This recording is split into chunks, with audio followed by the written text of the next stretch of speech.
안녕하십니까. 신의균의 군사TV 디펜스 브리핑입니다. 오늘도 역시 아주 중요한 군사안보, 국방, 무기 관련 소식 간추려서 브리핑 해드리겠는데요.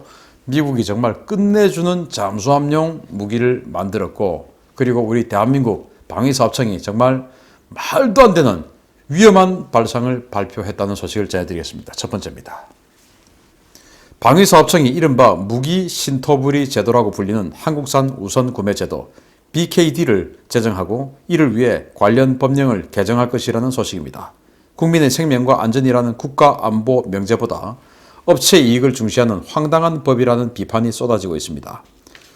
방위사업청이 3월 11일 과천 정부청사에서 제1회 방위산업발전실무협의회를 갖고 향후 국방획득사업에서 국산 무기를 우선적으로 도입하는 제도 마련에 나섰다고 연합뉴스가 보도했습니다. 방사청은 한국산 우선 구매 제도 BKD by Korea Defense라는 용어를 만들어 향후 추진되는 무기 구매 사업에서는 사업 추진 단계에서부터 구매 및 정비 비용과 더불어 국내 산업과 경제적 파급 효과를 고려해 국외 구매보다는 국내 연구개발을 우선 검토해야 한다는 황당한 규정을 만들기로 했습니다. 방사청은 또 국외 구매 사업의 경우에도 컨소시엄 구성이나 유지, 보수, 정비 등의 국내 업체가 반드시 참여하도록 관련 규정을 개정할 계획이라고 밝혔는데요. 이는 핵심 기술과 소스코드 공유를 꺼리는 해외 방산업체들의 특성을 고려할 때 현실과 동떨어진 정책이라는 비판이 쏟아지고 있습니다. 방사청은 이 제도가 도입되면 무기체계의 국내 연구개발 가능성이 커지고 국내 중소벤처기업의 글로벌 공급망이 확대될 것이다 라며 국내 방위산업 성장과 일자리 창출이 기대된다 라고 주장했습니다. 방사청의 이 같은 주장에 대해 일각에서는 전장에서 적과 싸워 이길 수 있는 무기보다 국내 방산업체의 이익 창출에 기여하는 무기를 우선하겠다라는 정책이라며 비판하고 있는데요. 국민들은 나라 잘 지켜달라고 피와 땀으로 세금을 내는데 그 돈으로 나라 지킬 생각은 안 하는 방위사업청의 황당한 정책에 비판이 쏟아지고 있습니다. 언뜻 들으면 굉장히 훌륭한 정책 같아요. 우리 국내 방위산업 육성해서 우리 국내 중소기업 잘 살리고 하는 거 너무나 지극히 당연한 일이죠. 그래야 되죠. 그런데 그 목표가 우리 국민의 생명과 재산을 지키는 그 명제에 부합할 때라고 해야죠. 그런데 그 목표 때문에 우리 국민의 생명과 재산, 국가의 명운을 훼손한다면 그거는 바른 정책이 아니죠. 왜냐? 방위산업체는 우리 대한민국을 구성하는 모든 구성체 중에서 극히 일부분 중에 하나입니다. 그 방위산업체들의 이익을 위해서 우리 국민의 생명과 재산, 우리 국가의 명운까지 걸 정도로 그게 정말 대단하다. 저는 그렇게 보지 않습니다. 똑같다면 당연히 국산해야죠. 뭐라고 이야기하냐? 국내 중소벤처기업의 글로벌 공급망이 확대될 것이다. 그리고 국내 방위산업 성장과 일자리 창출이 기대된다. 국내 중소벤처기업의 글로벌 공급망 경쟁력이 확보된다. 라고 이야기합니다. 이거 들어보면 정말 멋지다 라고 생각하겠죠. 천만의 말씀입니다. 전 세계의 트렌드를 완전히 무시하는 거예요. 전 세계는요, 방위산업이 냉전이 끝나고 나서는 이제는 모든 규모가 축소됐기 때문에 대형 업체만 살아남습니다. 이건 어쩔 수 없어요. 그렇게 해서 예를 들어서 우리가 잘 알고 있는 이 F4 팬텀 그리고 F-15 전투기를 만들었던 맥도날드 더글라스, 보잉에 흡수됐죠. F-16을 만들었던 제네럴 다이나믹스, 로키드 마틴에 흡수되었죠. 그리고 노스롭, 그리고 그루먼 합병했습니다. 그렇게 해서 노스롭 그루먼, 그리고 유럽에 있는 수많은 방산업체들 전부 다 BAE가 전부 다 톡 틀어서 다 흡수했죠. 오토멜라라 한포 어마어마하게 많이 만들었죠. 그거 레오나르도가 또 흡수했습니다. 그러지 않으면 살아남을 수 없어요. 지금 우리 한국의 한화 디펜스, 왜 한화 디펜스가 지금 선전하고 호평을 받느냐? 덩치를 키웠기 때문입니다. 삼성 테크윈을 흡수하고 두산중공을 흡수하고 모든 방위산업 다 흡수해가지고 삼성 탈레스까지도 가져오고 이렇게 해서 덩치를 키웠기 때문에 한화 디펜스가 인정받는 거예요. 그런데 국내 중소벤처기업이 방위산업에서 인정받을 수 있고 글로벌 공급망 확대할 수 있다? 무슨 말도 안 되는 한마디로 개소리입니다. 이거는. 그런 소리를 한다? 웃기는 소리죠. 그냥 말로서 국민들 현혹하는 소리입니다. 있을 수가 없는 일이에요. 한국인은 할 수 있어. 말도 안 되는 소리입니다.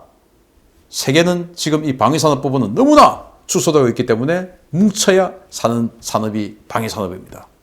그리고 미국이 예를 들어서 최신형 미사일을 만들었는데 그 미사일 우리는 반드시 필요해요. 그런데 여기 보면 반드시 정비, 유지 또는 뭐 개발 단계에서 생산 단계에서 한국이 참여해야 된다라는 반드시라는 이 조항을 넣어버리면은 미국이 우리에게 소스 코드를 주겠습니까?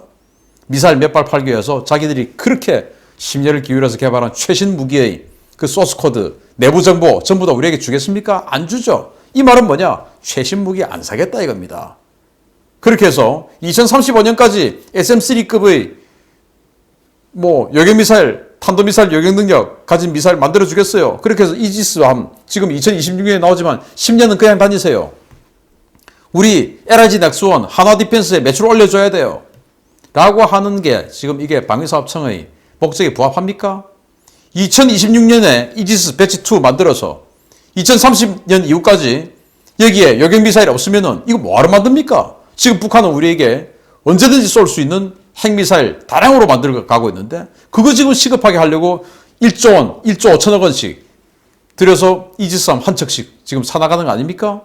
그런데 2035년 이후에 여객미사일 들어와요. 왜? 국산 만들어야 되니까. 이런 방위사업청, 뭐 제가 국산품을 반대하는 게 아니에요. 국산품 저 한화 디펜스, LIG 넥스원 좋아합니다. 예. 특히 한화 디펜스 요즘 얼마나 잘합니까? 그러나 그 한화 디펜스를 하더라도 대한민국의 군사력을 약화시키는 이건 저는 용납할 수 없다 이겁니다.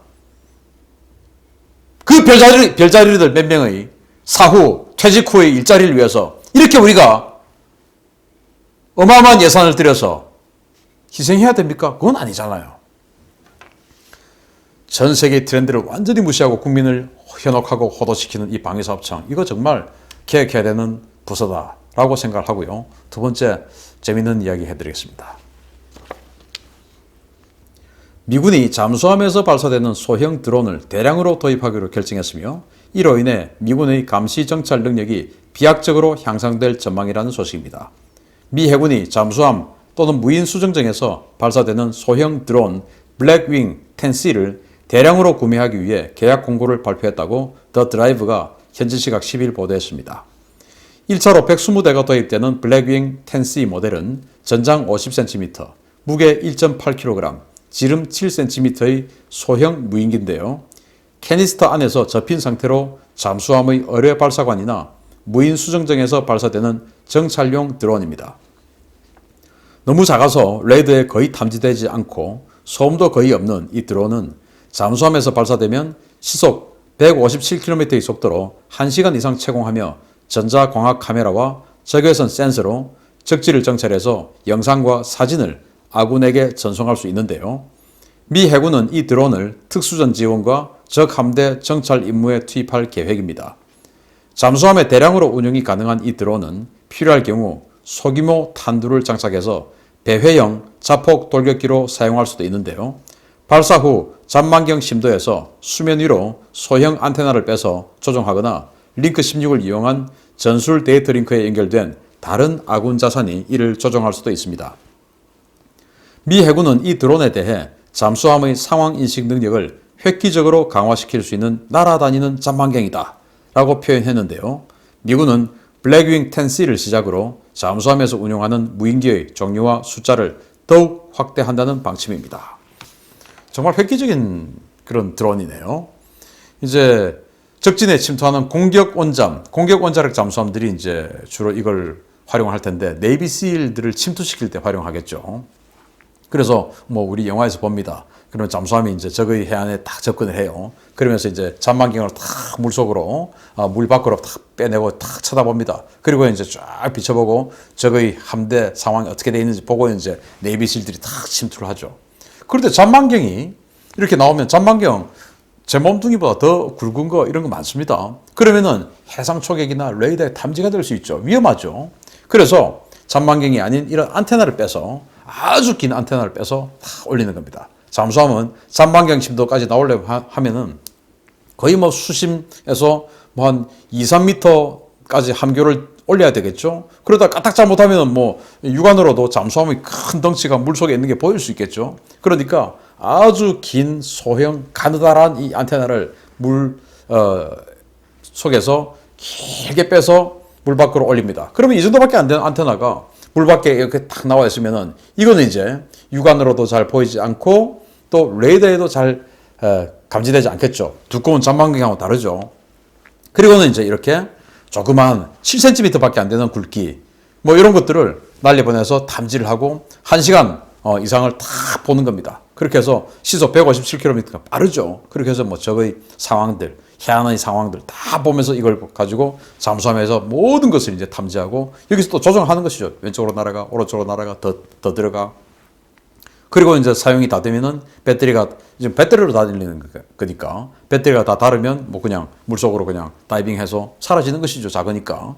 그리고 그렇게 잠수함에서 안테나를 빼서 통제할 수도 있고 또 이제 인근에 있는 군함이나 인근을 날아다니는 항공기 이런 데서도 이제 링크 16을 통해서 또 통제할 수도 있고 또 여기서 보내주는 정보를 받아볼 수도 있고 자, 이렇게 해서 잠수함의 은밀 침투 탐지 능력을 강화시키는 정말 획기적인 무기체계인데 이게 이제 광학 시스템 그러니까 일반적인 렌즈 그리고 적외선 그러니까 적외선이 있으니까 이제 야간에도 볼 수 있죠. 그렇게 해서 주야간 탐지 능력을 가진 초소형 드론을 잠수함에서 살짝 올려서 날려보내고 이렇게 작은 안테나로 쫙 빼서 물 밖으로 내서 물 깊숙이 있는 잠수함이 탐지되지 않으면서 물 밖을 완전히 선명하게 이잡듯이 지켜볼 수 있는 이런 시스템 미군이 지금 만들어서 앞으로 아마 네이비실이 전 세계 어느 적국에 어떻게 들어가는지 정말 은밀하게 들어갈 수 있을 것 같습니다. 마치겠습니다. 감사합니다.